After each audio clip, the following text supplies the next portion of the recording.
Hello and welcome to fielder form. So कैसे सब लोग? आई होप सब ठीक होंगे, सब बढ़िया होंगे। So welcome in today's class. My name is Muddasir Amin. I am presenting here MCQ series regarding paper 1 UGC NET JRF. Okay. So आज 2021 के एमसीक्यूज हो रहे हैं यहाँ पे, ठीक है। सो आप को निवेदन है अपने फ्रेंड्स के साथ ज़्यादा से ज़्यादा शेयर करो, ठीक है, और खुद भी लाइक कर लो, ठीक है। Yes, good afternoon everyone. So देखते हैं हमारा टारगेट क्या रहता है। हमारा टारगेट रहता है top 20 MCQs daily on paper 1 teaching and research aptitude at 2 PM। हमारा मिशन क्या है? यूजीसी नेट जेआरएफ को क्लिक करना। Okay, yes. जो हमारा ये 2 PM का जो एमसी क्लास रहता है, इसको आप मिस मत करिएगा, क्योंकि आपके बहुत सारे कंसेप्ट क्लियर होते हैं यहाँ से, ठीक है। हाँ, मतलब जो प्रीवियस ईयर क्वेश्चन होते हैं उनको हम अच्छे से एक्सप्लेन भी करते हैं, ठीक है। सो अगर आपने इसको मिस किया तो आपने बहुत कुछ खो दिया। सो इसको आप अटेंड करिए डेली, ठीक है। सो ये कुछ और क्लासेस है जो प्लेटफॉर्म की तरफ से हो रहे हैं, तो इनको भी आप मिस मत करिएगा। अगर आपने इनको भी मिस किया तो आपने बहुत कुछ खो दिया। So today we will discuss about MCQs of 2021। So आप अपने फ्रेंड्स के साथ ज़्यादा से ज़्यादा शेयर कर लो, ठीक है।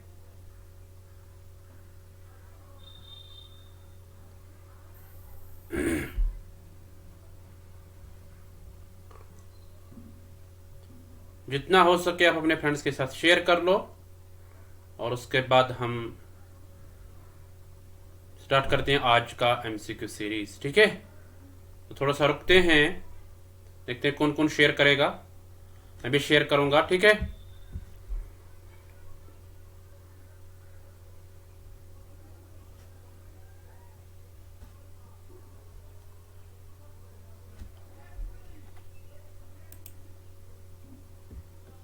So are you ready? Okay, if you are ready then let's begin. So आप अपना थम्स अप करिए सब।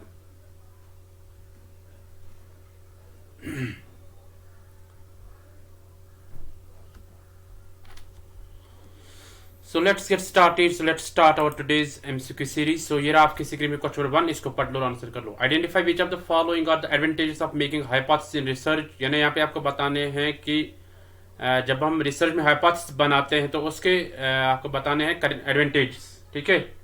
बेनिफिट्स क्या है, उसके एडवांटेजेस क्या है। यानी फर्स्ट है it brings specificity to the research study, ठीक है। तो ये स्पेसिफिसिटी एक रिसर्च स्टडी के लिए होता है, ठीक है। It helps in making sample design, ये सैम्पल डिज़ाइन में हेल्प करता है। It makes the study more objective, ये मोर ऑब्जेक्टिव बनाता है स्टडी को। It facilitate the formulation of A theory, तो यहाँ पे ये मतलब एक थ्योरी डेवलप करने के लिए ये हेल्प करता है। सो आपको यहाँ पे कोड में चूज करना है क्या आएगा, तो आप सब आंसर कर लो। Very good.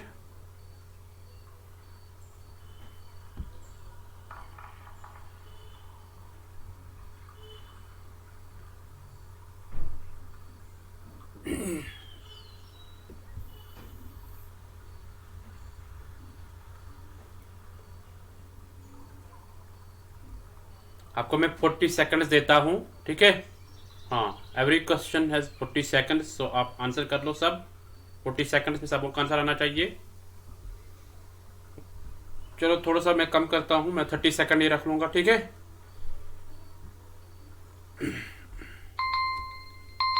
यहाँ पे आपका टाइम खत्म हो गया। देखते हैं इसका आंसर क्या होगा। D part is the correct answer, है ना। डी पार्ट के ऑल ऑफ द अबव, ये सारे करेक्टरिस्टिक्स है किसके, एडवांटेजेस है हाइपोथेसिस के जो हम रिसर्च में बनाते हैं, ठीक है। सो हाइपोथेसिस क्या होती है? ये एक स्पेसिफिक टेस्टेबल कंडीशन होती है, यानी जहाँ पे हम कंट्राडिक्ट करते हैं नॉलेज को, है ना। कि नॉलेज को हम कैसे प्रोड्यूस कर लेंगे। टेंटेटिव हम बनाते हैं हम एक सोल्यूशन, ठीक है। टेंटेटिव सोल्यूशन यानी जो ऑरिजिन सोल्यूशन होता है। सो इसको बोलते हैं, इन्हें टेंटेटिव एजम्पशन भी बोलते हैं हाइपोथेसिस को, ठीक है। ये ध्यान में रखना आप। सो ये अगर हम इसके एडवांटेजेस की बात करेंगे तो ये इसमें क्लैरिटी होनी चाहिए, है ना। इसमें एक ये फोकसर होने चाहिए, स्पेसिफिसिटी होनी चाहिए इसमें, है ना। स्पेसिफिक जिसको बोलते हैं, स्पेसिफिक यानी पर्टिकुलर होनी चाहिए, यानी खास जो एरिया होगा, है ना, जो आपके वेरिएबल्स होंगे उनके रिलेटेड होना चाहिए, है ना। सो ये मदद करता है हमें कि यानी सैम्पल डिज़ाइन को बनाने में, ठीक है। तो इस तरह यहाँ पे हमें ये मदद करता है कि यानी एक ऑब्जेक्टिव बनाते हैं, मतलब हमारी स्टडी को, ठीक है। सो ऐसे ये थ्योरी को बनाने में हमें मदद करता है, ठीक है। सो ये कुछ इसके करेक्टरिस्टिक्स यानी एडवांटेजेस हम बोल सकते हैं। So I hope you got it. तो चलते क्वेश्चन नंबर 2 पे, इसको पढ़ लो और आंसर कर लो आप। इजी क्वेश्चन है, मैं आपको 30 सेकंड्स रखता हूं एवरी क्वेश्चन के लिए, ठीक है।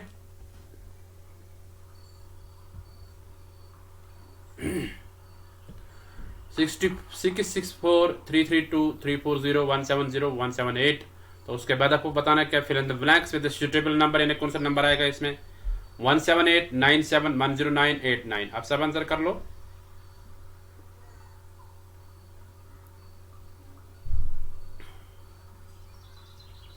वेरी गुड, सबों का आंसर होना चाहिए, बहुत अच्छा।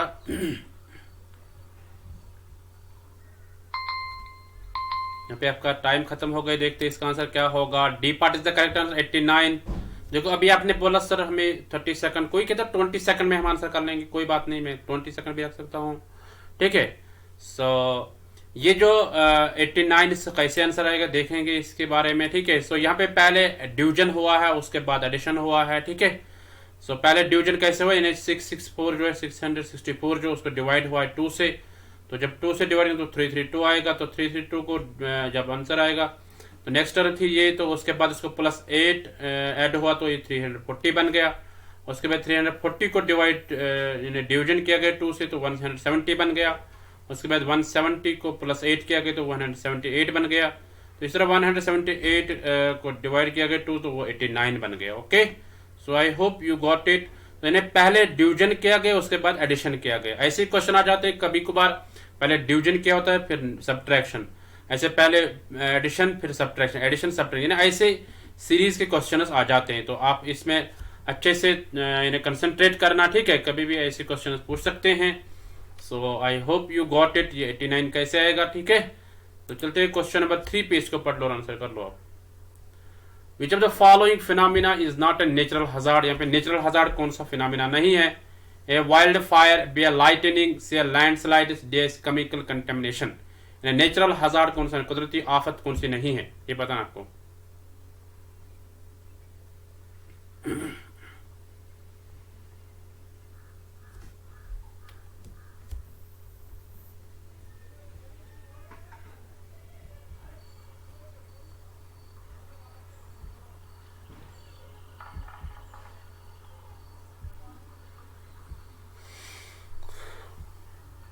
देखो ये ऐसे क्वेश्चन पूछे जाते हैं, ये बार बार क्वेश्चन पूछा जाता है ऐसे, नेचुरल हजार्ड कौन सा नहीं है या कौन सा है ये भी बताते हैं, ठीक है। ऐसे भी क्वेश्चन पूछे जाते हैं।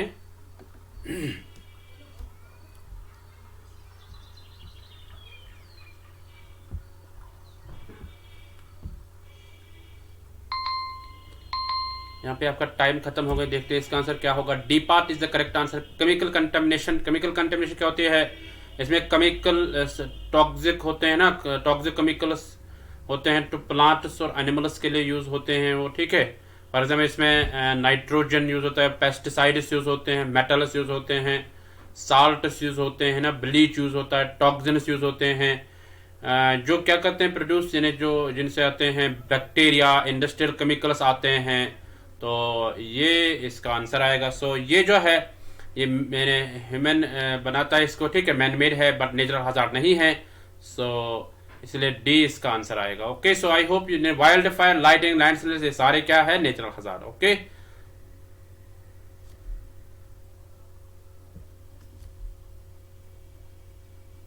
So I hope you got it. ऐसे क्वेश्चन नंबर 4 है, इसको पढ़ लो और आंसर कर लो। Which is not a type of organisational communication, organisational communication कौन सा नहीं है, ठीक है, यानी इसका टाइप कौन सा नहीं है। A leftward communication, B upward communication, C downward communication, D lateral communication, ठीक है। सब आंसर कर लो, वेरी गुड। यहाँ पे जो ये स्टेटमेंट है ये कुछ नहीं है, ठीक है। सो इसको मैं थोड़ा सा इसको चेंज करते हैं, ठीक है।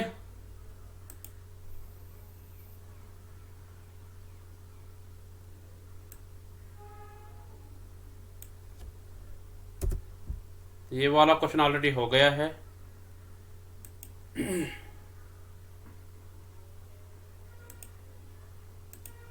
आपको इसका आंसर करना, which is not a type of organisational communication. Organisational communication का टाइप कौन सा नहीं है? चलो सब आंसर कर लो, वेरी गुड।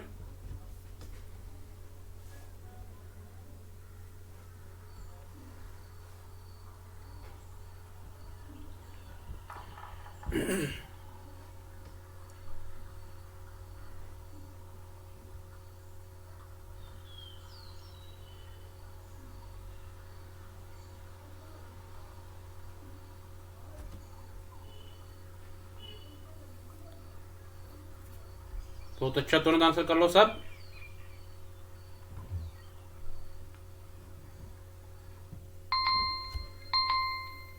तो देखते हैं इसका आंसर क्या होगा। A part is the correct answer, leftward communication. जो लेफ्ट वर्ड कम्युनिकेशन जो है ये टाइप नहीं है ऑर्गेनाइजेशनल कम्युनिकेशन का, ठीक है। So A is the correct answer. सो बाकी जो है वो upward communication, downward communication, lateral communication सारे हैं, ठीक है। सो जैसे अपवर्ड कम्युनिकेशन क्या है कि इसमें ये कम्युनिकेशन भी ऑर्गेनाइजेशन होती है ना, और उनके एम्प्लॉयज के रिलेटेड होती है, ऐसे डिसीजन मेकिंग के लिए यूज होता है अपवर्ड कम्युनिकेशन। इस तरह डाउनवर्ड कम्युनिकेशन आप इनको देख लीजिएगा एक बार, है ना। सो ऐसी तरह आइटरेटिव कम्युनिकेशन है, लेटरल कम्युनिकेशन है, बट लेफ्ट वर्ड कम्युनिकेशन नहीं है, यानी कि इसका टाइप नहीं है। ओके, सो ये ध्यान में रखना। आप चलते क्वेश्चन 5 पे, इसको पढ़ लो और आंसर कर लो। 30 सेकंड है आपके लिए। चलो, video conferencing is an example of इस type of communication. Video conferencing जो है ये किस टाइप की कम्युनिकेशन है, यानी किसकी एग्जांपल है? A one-way audio communication, B है two ways audio video communication, C है two ways video communication, D है audio video one way communication। सब आंसर कर लो, वेरी गुड।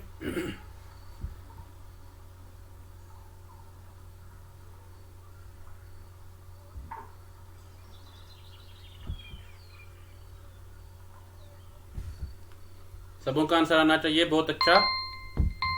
यहाँ पे आपका टाइम खत्म हो गई, देखते हैं इसका आंसर क्या होगा। B part is the correct answer, two ways audio video communication है।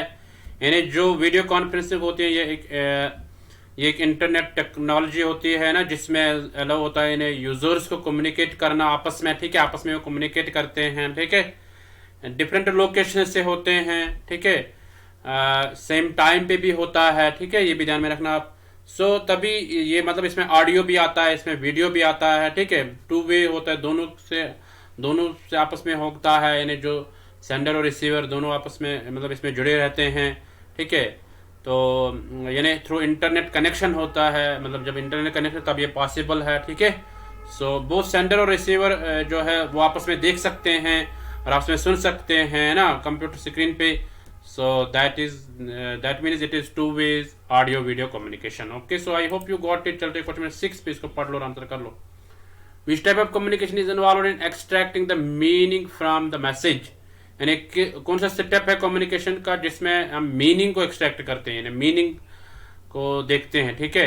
ए है एनकोडिंग, बी है फीडबैक, सी है रिसीविंग, डी है डिकोडिंग। सब आंसर कर लो, वेरी गुड।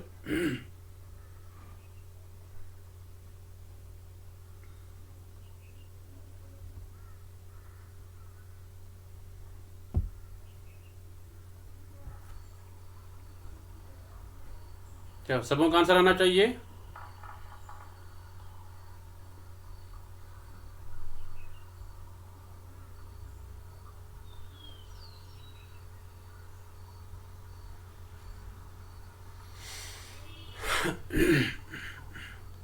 यानी वो स्टेप बताना है जहां से मीनिंग देखते हैं, ठीक है, मैसेज की मीनिंग देखते हैं।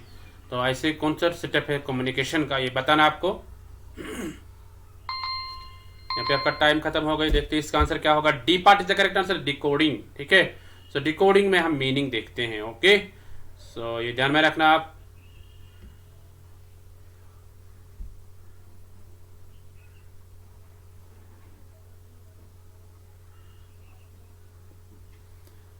देखो, अगर हम इसके स्टेप्स बता लेंगे, पहला स्टेप होता है preparing idea for communication. Preparing idea for communication, यानी हम यहाँ पे कम्युनिकेशन को प्रिपेयर करते हैं, कैसे हम मतलब स्टूडेंट्स के साथ कम्युनिकेट करेंगे, या किसी जो रिसीवर होगा उसके साथ कम्युनिकेट कैसे करेंगे। दूसरा होता है एनकोडिंग द मैसेज, उसके बाद हम मैसेज को एनकोड करते हैं थ्रू डिफरेंट ऑब्जेक्ट्स, लाइक हम वर्ड्स यूज करते हैं, हम चार्ट्स यूज करते हैं, हम सिम्बल्स यूज करते हैं। उसके बाद थर्ड सेटअप आता है सेंडिंग, उसके बाद हम सेंड करते हैं ना, transferring the message to the receiver, हम उसको मतलब मैसेज को ट्रांसफर करते हैं, ठीक है, रिसीवर तक। तो फोर्थ स्टेप है रिसीविंग, ठीक है। रिसीविंग क्या है कि मैसेज मतलब पहुंच जाती है रिसीवर तक, तो उसके बाद उसको मीनिंग देखता है, that is decoding. So decoding मतलब ये यहाँ पे मैसेज को मतलब नॉलेज के जरिए देखता है कि यानी क्या है इस मैसेज में जो इसने बोला है ना, इनको यानी जो ये मैसेज है तो वो क्या है, तो ये रिसीवर देखता है। तो उसके बाद लास्ट जो बताया फीडबैक, तो फीडबैक क्या होता है कि सेंड यानी रिसीवर वापस भेजता है फीडबैक, यानी वापस वो कम्युनिकेट करता है। मैं दोबारा बताऊंगा, पहला आता है इसमें 6 स्टेप्स है, ठीक है। पहला आता है preparing idea of communication, preparing idea of communication पहला। सेकंड है एनकोडिंग द मैसेज। तीसरा है सेंडिंग, ठीक है, सेंड करते हैं मैसेज को। उसके बाद फोर्थ है रिसीविंग। फिफ्थ है डिकोडिंग, ठीक है। तो सिक्स्थ है feedback. Okay, so I hope you got it about this.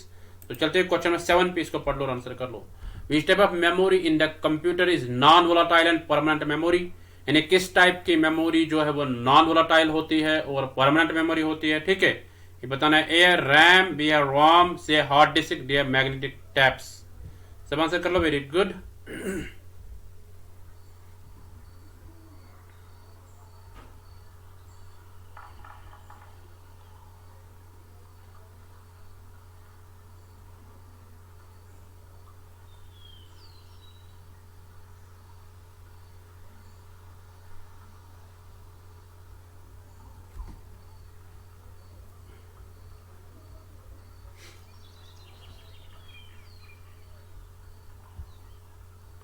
Non volatile and permanent बताना आपको, ठीक है, ये बताना है। चलो देखते हैं इसका आंसर क्या होगा। यार आपकी स्क्रीन में इसका answer B part. B part क्या है? रोम। रोम है नॉन वोलेटाइल, रैम भी नॉन वोलेटाइल है, बट रैम है टेम्पोररी और रोम है परमानेंट, ठीक है, ये ध्यान में रखना। जो रोम है यानी रीड ऑनली मेमोरी है, ये नॉन वोलेटाइल है बट परमानेंट मेमोरी है, ठीक है। तो इसमें स्टोर रहते हैं इंस्ट्रक्शन परमानेंटली, है ना। तो इसी तरह हम बोलेंगे कि यानी ये जो मेमोरी है इसमें हम स्टोर करते हैं सॉफ्टवेयर को, है ना, जो कभी कभार चेंज भी हो जाता है या कभी कभार वो लाइफ टाइम वो सॉफ्टवेयर रहता है। Okay, so I hope you got it. या हम बोलेंगे इसमें कि इसमें कोई मॉडिफिकेशन, डेटा की मॉडिफिकेशन नहीं होती है। जो स्टोर रहती है ना रोम में, उस डेटा को मॉडिफाई नहीं कर सकते हम, ठीक है। यानी रीड ऑनली मेमोरी होता है। Okay, so I hope you got it about this. चलते क्वेश्चन नंबर 8 पे, इसको पढ़ लो और आंसर कर लो। What type of fallacy occurs when someone uses irrelevant information to distract from any kind of argument? यानी जो irrelevant information यूज करेगा तो वहां से वो डिस्ट्रैक्ट करे किसी भी आर्गुमेंट को, ठीक है। तो irrelevant इंफॉर्मेशन होगी, यानी वो रिलेवेंट यानी जो भी इसके रिलेटेड इंफॉर्मेशन वो नहीं होगी, ठीक है, वो irrelevant होगी। सो यहाँ पे आपको बताना, सो क्या कहते हैं। है रेड हेरिंग, बी है हेस्ट जनरलाइजेशन, सी है अपील टू इग्नोरेंस, डी है इनफॉर्मल फैलेसी। सब आंसर कर लो, वेरी गुड।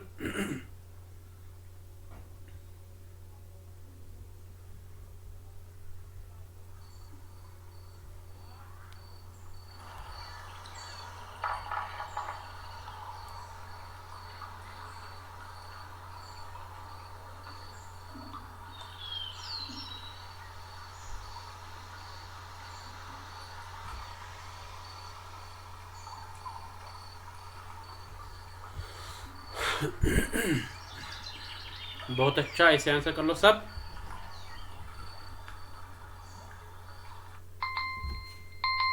चलो टाइम खत्म हो गया, देखते हैं इसका आंसर क्या होगा। A part is the correct answer, red herring. Red herring क्या होती है? यानी ये एक इनफॉर्मल टाइप की फेलेसी होती है, ठीक है। हाँ, इनफॉर्मल टाइप फेलेसी होती है। ओके, ये ध्यान में रखना। सो इसमें क्या होता है कि यानी जब कोई मतलब कोशिश करता है कि डाइवर्ट अटेंशन, चेंज करना किसी का अटेंशन, किसी का यानी जो अटेंशन होता है वो चेंज करना है लोगों का, ठीक है।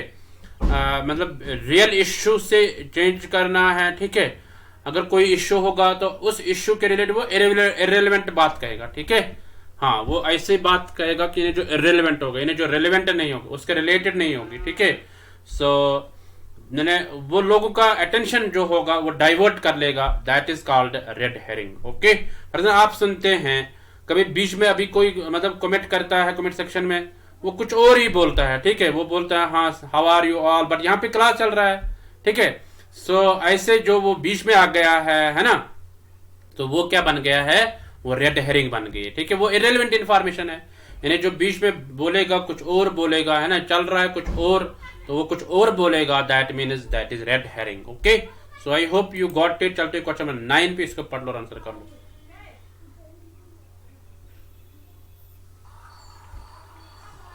What is the decimal equivalent of the binary number 10000110? तो बाइनरी डेसिमल बताना इसको, यानी डेसिमल बताना आपको इस बाइनरी नंबर का।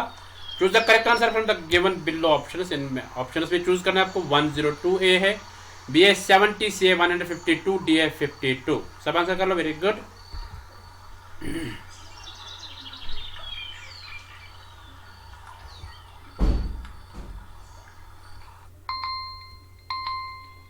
यहाँ पे आपका टाइप खत्म हो गई। देखते हैं इसका आंसर क्या होगा। B part is the correct answer 70। तो कैसे 70 आएगा देखेंगे इसके बारे में। देखो जब हमें मतलब बाइनरी में कन्वर्ट करना होता है तब हम 1 से स्टार्ट करते हैं, यहाँ से स्टार्ट करते हैं, ठीक है। हाँ, सो राइट से स्टार्ट करते हैं, 0 को 1 देते हैं, उसके बाद 2, यानी इसका डबल करना पड़ता है। 1 1 2 2 2 4 4 4 8 8 8 16 16 प्लस 16 32 32 प्लस 32 कितने हो गए 64। इस तरह 64 प्लस 64 हो गए 128, है ना। तो यहाँ पे यानी 64 तक ही है, ठीक है।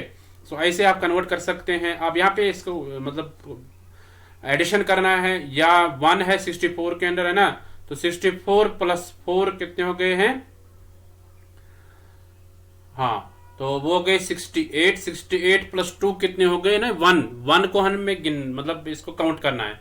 जो 0 है, 0 के अंदर हमें काउंट नहीं करना है, तो 1 के अंदर जो होगा तो उसको काउंट करना है। 64 प्लस 4 68 प्लस ये 1 इसके 2 है ना, इसको एज एन 2 किया है, तो ये प्लस 68 प्लस 2 हो गए 70। तो 70 इसका आंसर आ गया। ओके, सो यानी हम 1 को लेते हैं, 0 को नहीं हम लेते हैं, ठीक है।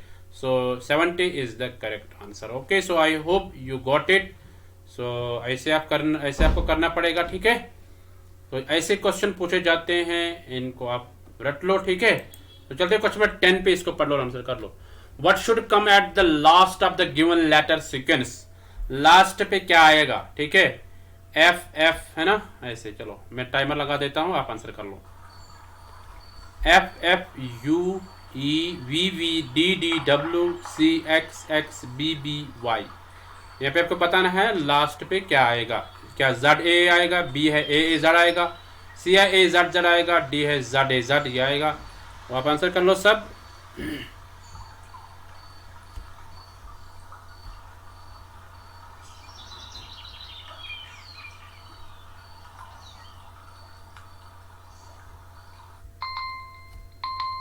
यहाँ पे आपका टाइम खत्म हो गया। देखते हैं इसका आंसर क्या होगा। C part is the correct answer, A Z Z. देखो कैसे आएगा ए जेड जेड, ठीक है, मैं दिखाऊंगा थोड़ा सा। देखो पहले हम अगर क्वेश्चन की बात करेंगे कि यहाँ पे बताना है कि नहीं लेटर सीक्वेंस को हमें पूरा करना है, ठीक है। तो ये जो सीरीज दी गई है ये ए टू एफ दी गई है, ठीक है, ये ध्यान में रखना, ए टू एफ। फिर रिवर्स है यू टू जेड, ठीक है, यानी पहले यहाँ से है ए टू एफ, उसके बाद है reverse U to Z. Okay, so ये सीक्वेंस जो है इसको हम देखते हैं कैसे हैं। देखो ए टू एफ ग्रुप है ना, उसके बाद यू टू जेड है। तो पहले जो दिया गया था सीक्वेंस एफ एफ, 2 बार एफ एफ, उसके बाद 1 बार है ना ई दिया गया है। बट यहाँ से यानी जो ए टू एफ ग्रुप है इसमें एफ एफ दिया गया है, रिवर्स में दिया गया है ना। तो वो दिया गया 2 बार, यू दिया गया 1 बार, इसी तरह ई 1 बार, यानी यहाँ से वी वी 2 बार, है ना। अब यहाँ से डी डी 2 बार, यहाँ से 1 बार, यहाँ से सी है 1 बार, यहाँ से एक्स एक्स है 2 बार, इस तरह बी बी है 2 बार, वाई है 1 बार, इस तरह। अब क्या आएगा, ए आएगा ना, बी से पहले क्या आता है, ए आता है ना, तो ए आएगा 1 बार, जेड जेड आएगा 2 बार। ओके, सो ऐसे आपको देखना पड़ेगा। So A Z Z is the correct answer. Okay, so I hope you got it about this. So ऐसे आपको चूज करना पड़ेगा, ठीक है। यानी कभी कभार ऐसे रिवर्स में होता है। देखो आपको इसके लिए क्या करना है, जब आप पहले रफ वर्क लेते हो ना एग्जाम में, तो उस पर आप लिख के रखो ए टू जेड, यहाँ से भी रिवर्स में भी ए टू जेड, ठीक है। सो ऐसे आपको इजी हो जाता है, ठीक है। So I hope you got it. So चलते क्वेश्चन नंबर 11 पे, इसको पढ़ लो और आंसर कर लो। A conference that gets completed in a single day, एक कॉन्फ्रेंस हुई है जो एक सिंगल डे में कंप्लीट होती है। And only a few delegates participate, यानी कुछ ही मेंबर्स में पार्टिसिपेट करते हैं, तो उसको क्या बोलते हैं? ए है वर्कशॉप, बी है सेमिनार, सी है कोलोकियम, डी है सिंपोजियम। सब आंसर कर लो, वेरी गुड।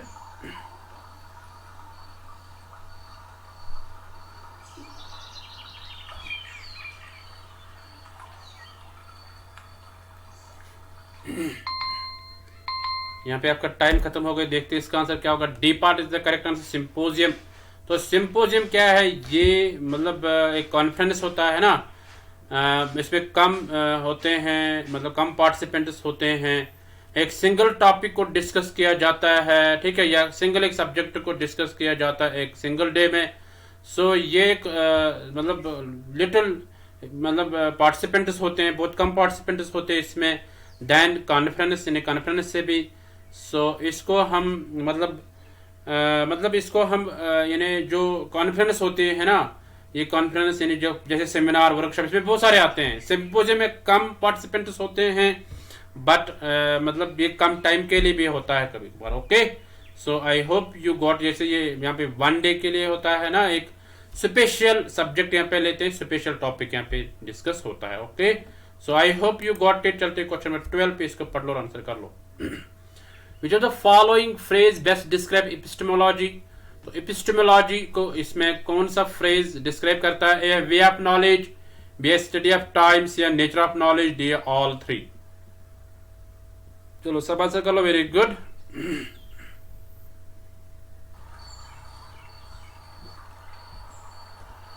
एपिस्टेमोलॉजी जो है इसमें कौन सा आएगा इसके रिलेटेड, यानी कौन सा स्टेटमेंट इसको डिस्क्राइब करता है? ए है way of knowledge, B study of time, C है nature of knowledge, D all three, यानी सब।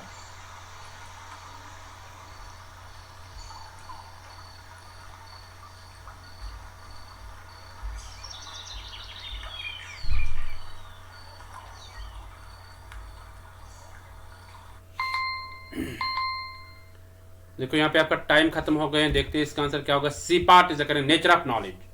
यानी जो एपिस्टेमोलॉजी है ये वो ब्रांच ऑफ फिलॉसफी है जो डील करती है नेचर ऑफ नॉलेज के साथ, यानी नॉलेज के साथ जो डील करती है। वे ऑफ नॉलेज हम फिलॉसफी को बोलते हैं, ठीक है, यानी वे ऑफ नॉलेज अलग है, स्टडी ऑफ टाइम भी अलग है ना। तो नेचर ऑफ नॉलेज यानी ऑल थ्री नहीं आएगा, ठीक है भैया, तो ये ध्यान में रखना आप।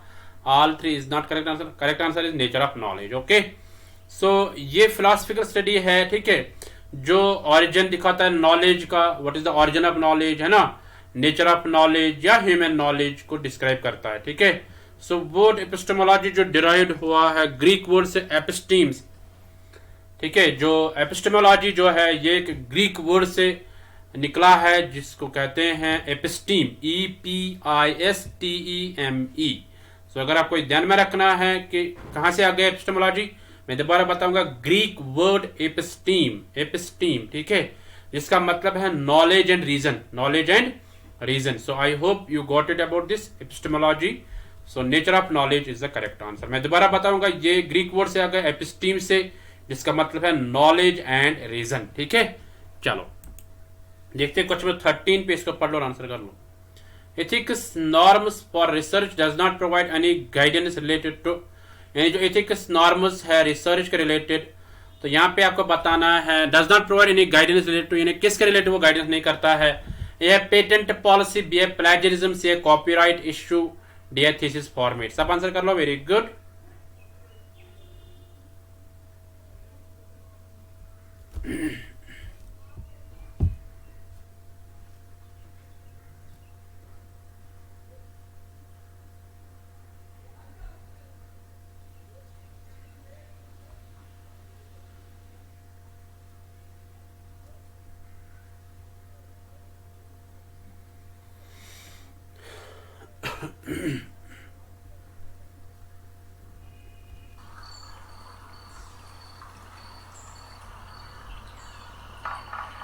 आपको बताना है यहाँ पे एथिक्स नॉर्म्स जो होते हैं रिसर्च के, तो वो किसके रिलेटेड नहीं होता है ना। जो एथिक्स नॉर्म्स जो है किसके रिलेटेड नहीं होता है। ए पेटेंट पॉलिसी, बी है प्लेजरिज्म, सी है कॉपीराइट इशू, डी है थीसिस फॉर्मेट।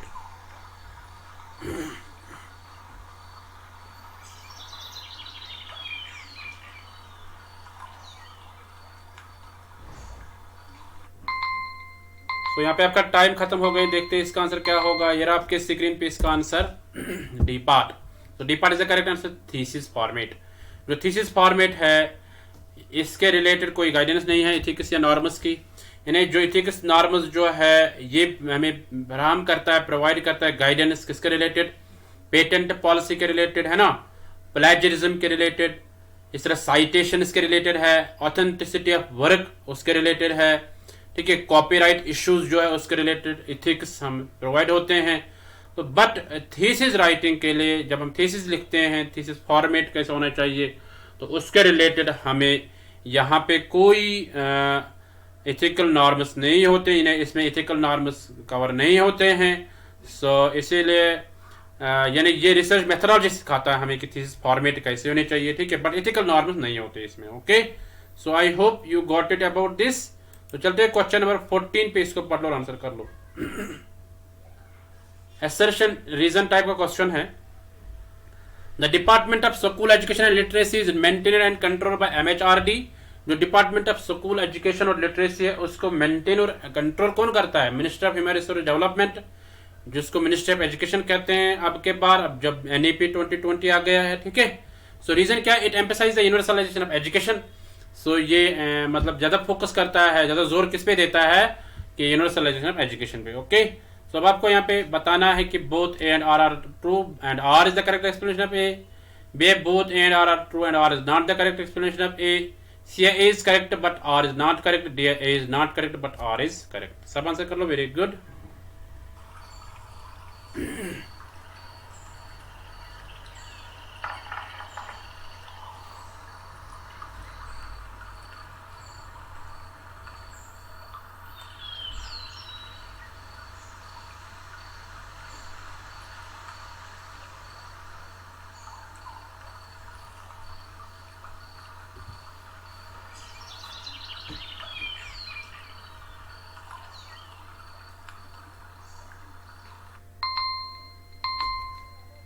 तो यहाँ पे आपका टाइम खत्म हो गया। देखते हैं इसका आंसर क्या होगा। A part is the correct answer, both A and R are true and R is not the correct, R is the correct explanation of A, यानी दोनों करेक्ट है और रीजन जो है वो करेक्ट एक्सप्लेनेशन है असर्शन का, ठीक है। ये ध्यान में रखना आप कि यानी ये भी फोकस करता है MHRD जो है ये फोकस करता है किसके रिलेटेड कि यानी यूनिवर्सल एजुकेशन होनी चाहिए इन द स्कूल एजुकेशन, ठीक है। सो MHRD जो है इसको डिवाइड किए गए 2 डिपार्टमेंट्स में, ठीक है। एक है department of school education and literacy, दूसरा department of higher education system, MHRD जिसको मिनिस्टर ऑफ एजुकेशन बोलते हैं आज। तो ये 2 हिस्सों में बांटा गया, एक है department of school education literacy, दूसरा है department of higher education system, ठीक है।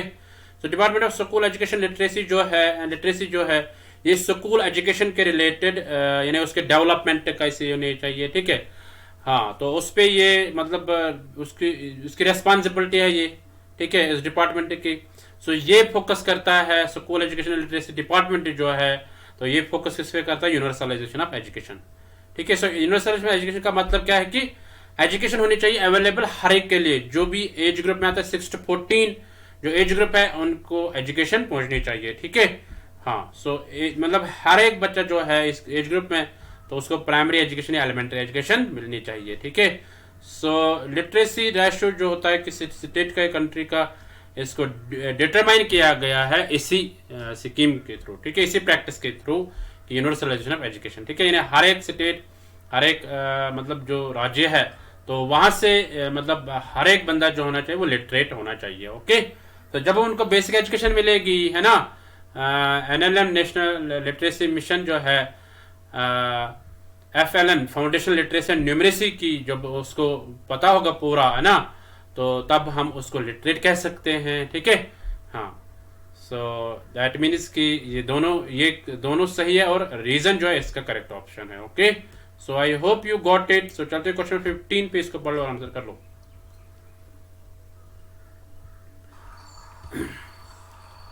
आपको बताना identify the correct expansion of the given computer acronyms. यहाँ पे कुछ एक्रोनिम्स दिए गए कंप्यूटर के, अब यहाँ पे आपको बताना है करेक्ट कौन सा, इनकरेक्ट कौन सा है। इनकरेक्ट आपको बताना है, यानी जो गलत है। COBOL, common business orientation of language, two है CPI clock cycle for instruction, third है CPU central processing unit, four है CRM customer relationship management, fifth है सीआरटी कैथोड रे ट्यूब। यहाँ पे आपका टाइम खत्म हो गई, देखते हैं इसका आंसर क्या होगा। A part is the correct answer, ठीक है। सो ए पार्ट क्या है, फर्स्ट ऑनली, यानी वन ऑनली इसका आंसर आएगा, ठीक है। सो कैसे आएगा हम देखते हैं इसके बारे में, ठीक है। देखो यहाँ पे जो कोबाल है इसकी फुल फॉर्म क्या है, यह है common business oriented language. COBOL की फुल फॉर्म है C means common, B means business, O means oriented, L means language. Orientation नहीं आएगा, ओरिएंटेशन ऑफ नहीं, ओरिएंटेड लैंग्वेज आएगा, ठीक है। दैट मीन्स फर्स्ट वो जो इनकरेक्ट है, बाकी करेक्ट है सीपीआई जो है, यानी अब कोबाल मतलब ये कोबाल जो है ये एक कंपाइलर प्रोग्रामिंग लैंग्वेज है, ठीक है, कंप्यूटर की, जिसमें जो डिजाइन किया गया है बिजनेस के लिए, ठीक है, बिजनेस पर्पज के लिए या फाइनेंस के लिए, एडमिनिस्ट्रेशन के लिए, ठीक है। मैं बताऊंगा तीन चीजों के लिए इसको मतलब बनाया गया है इस कोबाल लैंग्वेज को। एक होता है बिजनेस पर्पज के लिए, दूसरा होता है फाइनेंस के लिए, तीसरा है एडमिनिस्ट्रेटिव पर्पज के लिए, ठीक है। तो इस तरह सीपीआई क्या है, क्लॉक साइकिल फॉर इंस्ट्रक्शन, तो ये मेजर करता है प्रोसेसर की परफॉर्मेंस, कि जो प्रोसेसर क्या मतलब कितना अच्छा होता है। जैसे इंटेल के प्रोसेसर है ना, तो उनकी मतलब जो परफॉर्मेंस होती है कि वो कितनी अच्छी है, तो उसको मेजर करता है। इस तरह सीपीयू जो सेंट्रल प्रोसेसिंग यूनिट है, इसको यानी ये ब्रेन ऑफ कंप्यूटर है, ठीक है। तो इस तरह सीआरएम कस्टमर रिलेशनशिप मैनेजमेंट जो है, ये अलाउ करता है कंपनी को कि मैनेज करना कि कस्टमर्स को कैसे मैनेज करेंगे एज बेस्ट, ठीक है, अच्छे तरीके से कैसे कस्टमर को हम मैनेज करेंगे, ऐसे प्रोवाइड करता है। इस तरह सीआरटी कैथोड रे ट्यूब जो है, कभी कभार ऐसे भी क्वेश्चन पूछा जाता है what is the full form of CRT, so वो है कैथोड रे ट्यूब, ये ध्यान में रखना आप। सो ये भी एक तरह का ट्यूब है जो हमें प्रोड्यूस करता है डिफरेंट इमेजेस, ठीक है, हाँ, on the screen, okay. So ये ध्यान में रखना आप। सो यहाँ पे जो इनकरेक्ट है वो है फर्स्ट, क्योंकि यहाँ पे कॉमन बिजनेस ओरिएंटेड लैंग्वेज आएगा, ठीक है, बट यहाँ पे इसे क्या लिखा, orientation of language. So I hope you got it. चलते क्वेश्चन नंबर 16 पे, इसको पढ़ लो और आंसर कर लो।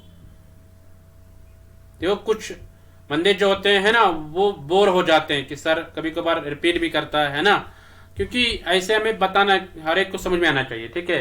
सब आप ही की तरह नहीं होते हैं, किसी ने मतलब पढ़ा होता है ऑलरेडी, तो वो फिर बोर हो जाता है, बट आपको समझना है कि दूसरों को भी समझ में आना चाहिए, okay. What will the longitudinal analysis approach truly deal with, यानी लॉन्गिट्यूडनल एनालिसिस जो है वो किसके साथ डील करता है। A semi permanent analysis, B a short run analysis, C a horizontal analysis, D a none of the higher than. चलो answer कर लो, पहले आप आंसर कर लो, उसके बाद मैं बताऊंगा।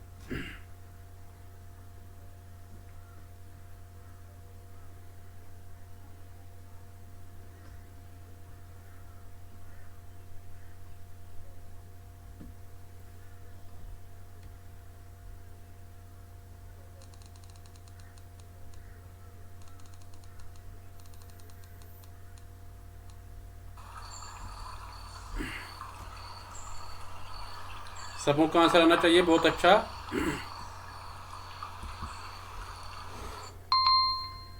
यहाँ पे आपका टाइप खत्म हो गई, देखते हैं इसका आंसर क्या होगा। A part is the correct answer. देखो क्वेश्चन कैसे आ गया है, ठीक है। यानी लॉन्गिट्यूडनल एनालिसिस अप्रोच जो ये किसके साथ डील करता है, ये सेमी परमानेंट एनालिसिस के साथ डील करता है, ठीक है। तो इसमें क्या होता है, सेमी परमानेंट एनालिसिस क्या होता है कि यानी इसमें जो रिसर्चर होता है ना, जो इन्वेस्टिगेटर होता है, वो हमेशा ऐसे रखता है कि यानी सिमिलर लोगों की, यानी जिनकी एज सिमिलर होगी, है ना, सिमिलर कुछ करेक्टरिस्टिक्स उनको ऑब्जर्व करता है, ठीक है। बट शॉर्ट टाइम पे भी होता है ये, ठीक है। यानी सेमी परमानेंट एनालिसिस जो होती है ये शॉर्ट टाइम में होती है, सिमिलर लोगों की होती है, ठीक है। So that is longitudinal analysis, okay. So I hope यानी सेम एज के होते हैं ना, ठीक है। सो ऐसे आपको ध्यान में रखना है। तो चलते क्वेश्चन नंबर 17 पे, इसको पढ़ लो और आंसर कर लो। Data transfer from one application to another is referred as, यानी जब डेटा ट्रांसफर होते हैं from one application to another, उसको क्या बोलते हैं। ए है डोजी डेटा एक्सचेंज, बी है डायनामिक डेटा एक्सचेंज, सी है डायनामिक डिस्क एक्सचेंज, डी है डॉगमेटिक डेटा एक्सचेंज। देखो आपको यहाँ पे पता होना चाहिए हिंदी, ठीक है। सो आप हिंदी को भी पढ़ सकते हैं, मैं हिंदी को एक्सप्लेन नहीं कर सकता। कुछ स्टूडेंट्स बोलते हैं सर आप हिंदी में भी एक्सप्लेन करो। देखो यहाँ पे हिंदी ऑलरेडी दिया गया है, आपको खुद पढ़ना है। अगर आपको हिंदी भी नहीं आती है तो क्या फायदा आपका पढ़ना, ठीक है। हाँ, तो इसीलिए आप खुद भी पढ़ सकते हैं हिंदी को, ठीक है। सो जो जो भी जितना मेरा समझ में आता है उतना ले लो, और जो मेरा समझ में नहीं आता आप हिंदी से भी पढ़ सकते हैं। ओके, सो सब आंसर कर लो, वेरी गुड।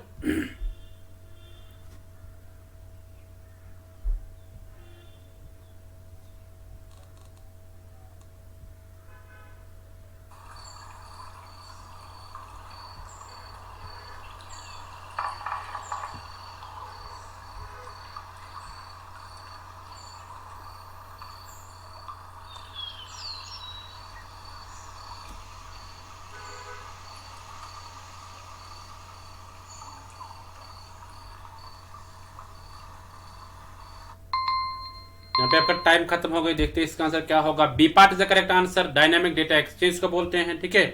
तो देखते हैं क्यों बोलते हैं डायनामिक डेटा एक्सचेंज। सो देखो यहाँ पे जो डायनामिक डेटा एक्सचेंज है ये एक टेक्नोलॉजी है जो यानी इस कम्युनिकेशन को, या हम बोलेंगे कि एक मैसेज को ट्रांसफर करता है या एक डेटा को ट्रांसफर करता है एक एप्लीकेशन से दूसरे एप्लीकेशन तक, ठीक है। सो इसमें पहले यूज हुआ है माइक्रोसॉफ्ट विंडोज यूज हुआ है, और यानी ऑपरेटिंग सिस्टम 2 जिसको बोलते हैं, है ना, माइक्रोसॉफ्ट विंडोज। सो वो यूज हुआ है इसको मैनिपुलेट करने में, ठीक है। सो यानी कि एक डेटा ट्रांसफर किया गया एक एप्लीकेशन से दूसरे एप्लीकेशन तक, उसके लिए पहले यूज हुआ विंडोज, ठीक है, माइक्रोसॉफ्ट विंडोज, ये ध्यान में रखना आप। सो चलते क्वेश्चन नंबर 18 पे, इसको पढ़ लो और आंसर कर लो आप। What should be the characteristic of an effective persuader? Effective persuader जो होता है उसके characteristic क्या होनी चाहिए, ये बताना आपको।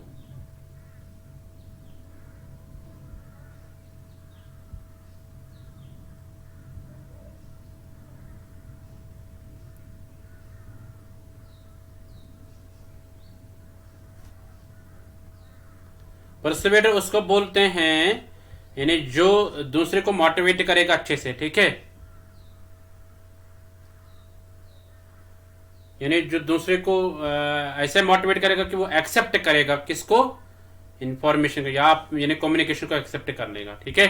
That is persuader, effective persuader. अब आपको बताएं कैरेक्टरिस्टिक क्या है उनके। ए है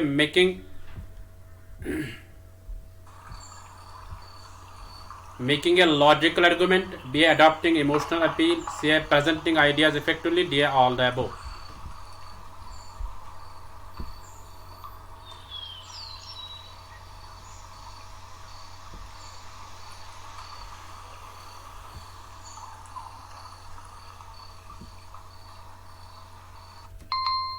यहाँ पे आपका टाइम खत्म हो गई। देखते हैं इसका आंसर क्या होगा। D part is the correct answer. All of the above यानी सारे आ जाएंगे। पहले हम देखेंगे परसुएजन की बात करेंगे। मैंने भी बोला कि यानी परसुएजन एक इंपॉर्टेंट फैक्टर है जिसमें एक रिसीवर एक्सेप्ट करता है कम्युनिकेशन को, ठीक है। हाँ, तो परसुएडर उसको बोलते हैं जो इसको रिसीवर को मतलब मोटिवेट कर लेगा, ठीक है। सो ये एक इफेक्टिव यानी इफेक्टिव परसुएडर जो होता है उसमें डिफरेंट कैरेक्टरिस्टिक्स होते हैं ना। ये आर्गुमेंट को लॉजिकल बनाता है, ठीक है। तो इसी तरह यानी आर्गुमेंट जो होता है उसमें एक मतलब एक इंटरेस्ट होती है, ठीक है, कम्युनिकेशन में। इसी तरह ये क्या करता है, adopting emotional appeal. Emotional appeal इसमें होती है, इसमें टैक्ट होता है, यानी जो इफेक्टिव परसुएडर उसमें एक टैक्ट होता है, टैलेंट होता है कंटेंट को प्रेजेंट करने में, ठीक है। उसमें डिफरेंट इमोशंस को आपस में लाना, यानी वो डिफरेंट इमोशंस यूज करते हैं, डिफरेंट जेस्चर्स यूज करता है, ठीक है, ताकि वो जो ऑडियंस होगी वो उसको समझे अच्छे से, ठीक है। That is emotional appeal. इस तरह से प्रेजेंटिंग आइडियाज इफेक्टिवली, वो इन्हें जो आइडियाज होते हैं उनको प्रेजेंट करता है इफेक्टिवली, ठीक है। सो ऐसे ये सारे ऑप्शन जो है एक कैरेक्टरिस्टिक्स है एक इफेक्टिव परसुएडर के। Okay, so I hope you got it. चलते क्वेश्चन 19 पे, इसको पढ़ लो और आंसर कर लो आप। Which of the following keyboard shortcuts are used to split the document window in MS Word? यानी यहाँ पे आपको बताना है कौन सा ऐसा कीबोर्ड शॉर्टकट है जो यूज हुआ है, मतलब जो यूज होता है, ठीक है, MS वर्ड में विंडोज को स्प्लिट करना, ठीक है, स्प्लिट करना। तो वो कौन सा है, मतलब वो कौन सी की है, ऐसे आपको बताना है। ए है कंट्रोल प्लस ए, बी है control plus alt plus S, से ऑल्ट प्लस शिफ्ट प्लस सी, डी है कंट्रोल प्लस एक्स। सब आंसर कर लो, very good.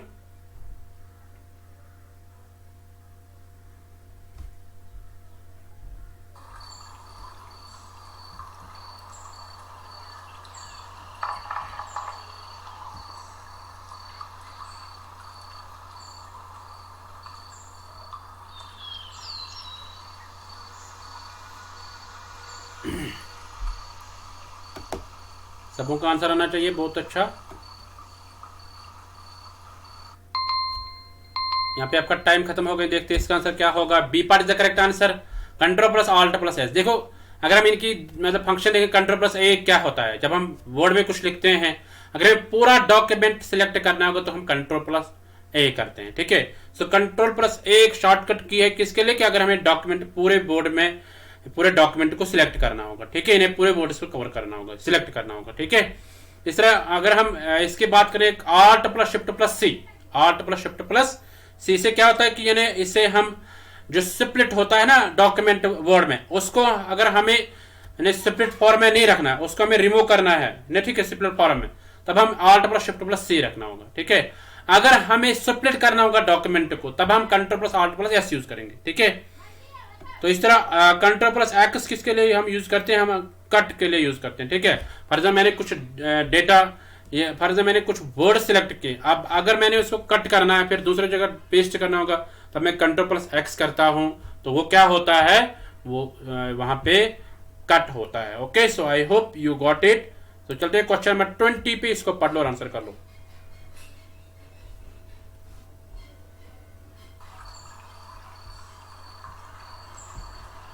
Which of the following is required in constructing hypothesis? यहाँ पे कौन सी जरूरी है कि हाइपोथेसिस को जो हम कनेक्ट बनाते हैं, ठीक है, क्या जरूरत है हमें, यानी which of the following is or required in connecting hypothesis, यानी किस में हम हाइपोथेसिस बनाते हैं। A historical studies, B a normative studies, C a both A and B, D a neither A nor B. यहाँ पे आपका टाइम भी खत्म हो गया है। अब आज बोल रहे हो आपकी यानी कम टाइम दे दो, तभी मैंने कम टाइम दे दिया है। तो B part is the correct answer, है ना। सो नॉर्मेटिव स्टडीज में हम हाइपोथेसिस बनाते हैं, ठीक है। सो ये ध्यान में रखना आप। So I hope you got it.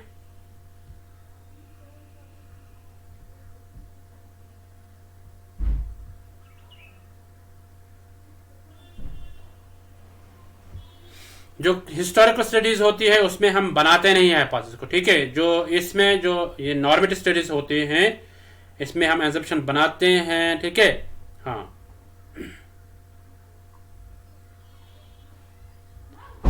इसमें क्या क्या होता है, यानी जब हम हाइपोथेसिस बनाते हैं उसमें एक्सपेरिमेंटल स्टडीज की जरूरत होती है ना, ठीक है। नॉर्मेटिव स्टडीज या सर्विस स्टडीज, तीन चीजें की बात याद रखना। एक्सपेरिमेंटल स्टडीज, दूसरा है नॉर्मेटिव स्टडीज, तीसरा है service studies. Experimental studies, normative studies and service studies, ये तीन में यूज होता है, इन्हें बनाते हैं हाइपोथेसिस को। Okay, so I hope you got it. So ये थे आज के टॉप 20 एमसीक्यूज, ठीक है। सो इनको आप मिस मत करिएगा, ये इस क्लास को मिस मत करिएगा, ठीक है। सो आज के बाद बीच बीच में क्लास आ जाएगा, क्योंकि मेरा एक एग्जाम है अपना। सो आप नोट्स को कैसे डाउनलोड करोगे, आप यहाँ से इस वेबसाइट पे जा सकते हैं, यहाँ से आप नोट्स को डाउनलोड कर सकते हैं। सो आप अपना फीडबैक दे दीजिए, क्योंकि आपका फीडबैक जो है वो इम्पोर्टेंट है, ठीक है। आप कमेंट सेक्शन में जाओ और उसके बाद वहाँ पे फीडबैक दे दो, उससे हमें मोटिवेशन मिलती है, ठीक है। सो ये 2 PM का जो एमसी क्लास रहता है, इसको आप मिस मत करिएगा। अगर आपने इसको मिस किया तो आपने बहुत कुछ खो दिया। सो अगर आपको कोई प्रश्न को कोई क्वेश्चन होगा, उसको आप कमेंट सेक्शन में लिख लो, उसको मैं एड्रेस कर लेंगे, ठीक है। सो मिलते हैं नेक्स्ट एमसीक्यू सीरीज में, तब तक के लिए tata, bye bye, take care.